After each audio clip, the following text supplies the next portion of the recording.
So I've already kind of done an intro to this video, but I wanted to specify it first. I did it later in the video too. This is a video of my understanding of what an overstory removal is. And I'm not an expert. I don't have a degree in forestry. I didn't go to college, but that doesn't mean that I don't have an understanding of what it is. And this is more about explaining, because we're doing overstory removal on this piece, my understanding and my take of what an overstory removal is. So don't take this for fact. It's basically a quick overview of what I interpret an overstory removal. And I'm not an educated, well-spoken guy, I guess, or I shouldn't say that, but I don't have the technical terms that make me seem brilliant, I guess. So I just was going to throw this in here at the beginning of the video, and then you guys can get on with it if you want to watch. Hey everyone, it is Tuesday now. I had kind of a,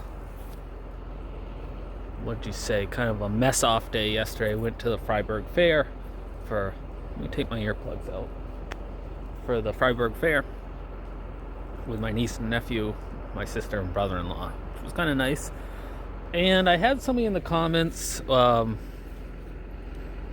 don't remember which video it was, ask if I would do a walk around and maybe explain an OSR, which is an overstory removal.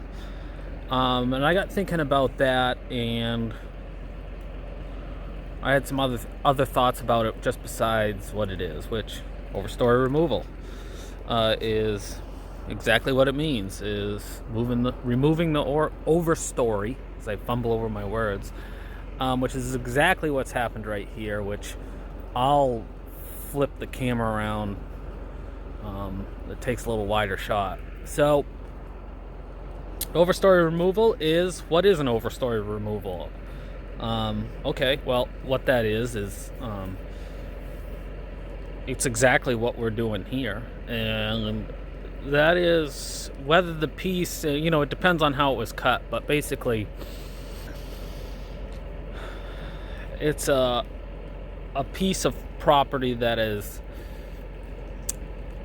reached its maturity in harvesting, I guess I would put it that way, where there's basically not enough left to manage or thin, and really the regeneration has got to a point where it's pretty much covered everything. And so what you're doing is you're going in and cutting what's left for marketable wood, to release what that is suppressing, and then just let it do what it needs to do.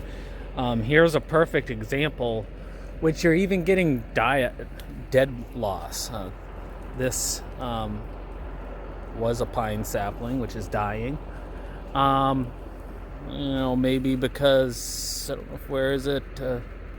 Right there, you probably can't see it very well, you can kind of see it a little bit, was a great big canopied spruce, which is probably that I laid down, which is, you can see,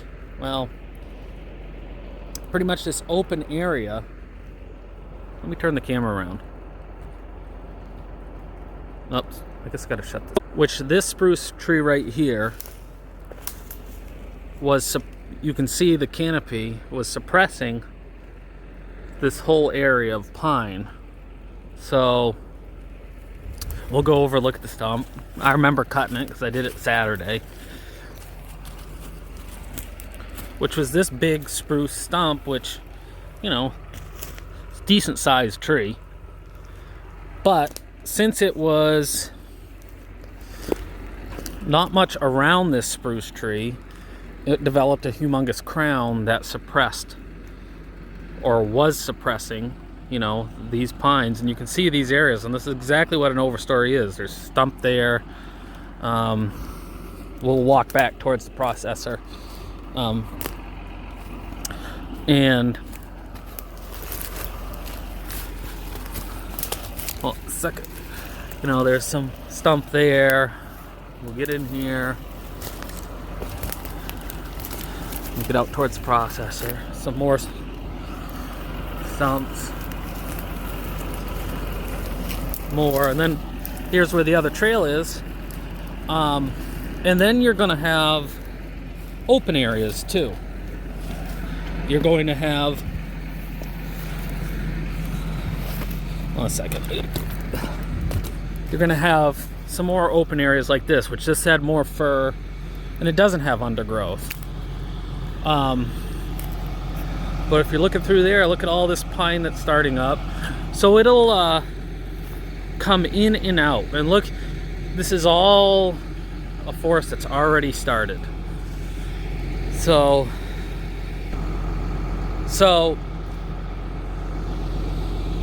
and I should say too that I'm not a licensed forester.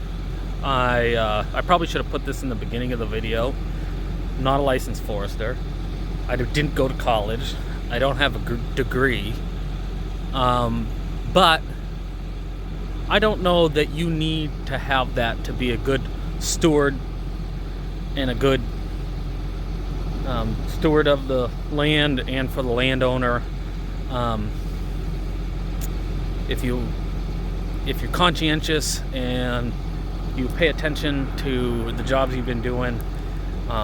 So I probably don't have the vocabulary to explain this in a technical way that is going to make me sound really smart and really educated, but I do have the experience and I do care about what we do. So this would be a job that the misconceptions with the public would be, and especially down here around the coast, is that somebody would say, oh, this is a clear cut, you've cut everything, and we shouldn't be doing this. Which, okay, well, maybe aesthetically, let me wipe off the camera here. Maybe aesthetically, this is unpleasing to somebody. Silviculture and forestry wise, this is what should be done. And what you're doing here is a lot of these places out in here that have pine and spruce regeneration, that are, you know, probably 15-20 feet tall and 3 or 4 inches at the butt. You want to grow that, and you want to, in my opinion, you want to have a diverse stand of trees growing. So you over there, you have a stand of young pine, spruce. There's some fir in there, and right in this area, it hasn't started yet because it's been suppressed, and this was the wood that was left. And you want an uneven age stand of timber. Ideally, in the long term, that promotes the ability to continually manage and harvest timber from your land. If you don't have that uneven stand of timber, you can't do that. It just doesn't work. So, which is a lot of the philosophies, I think, when you're cutting on the state, or maybe I've never cut on any federal or IF&W land or whatever. So, because they have that land forever and they have to manage it forever. So some people might look at some of the way they do things, and I've cut on state land and looked at some of the way they do stuff, and it doesn't make sense to me. But they have to manage it forever. So, but what you want here, it's like right there. Well, I'm pointing at it in the reverse direction, but that's a nice stand of young pine. And so calling this a clear cut is just basically being uninformed. And here we're doing the right thing. And I've kind of bounced around, so I don't know if I've missed any of the points I wanted to make. But basically trying to explain what an overstory removal is. And this young stand of wood,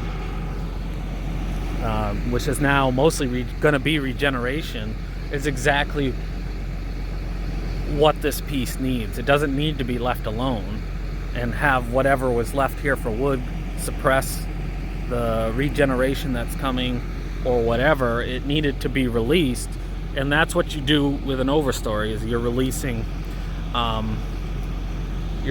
the regeneration to take off and start growing more wood. So it's like a garden for people who don't know.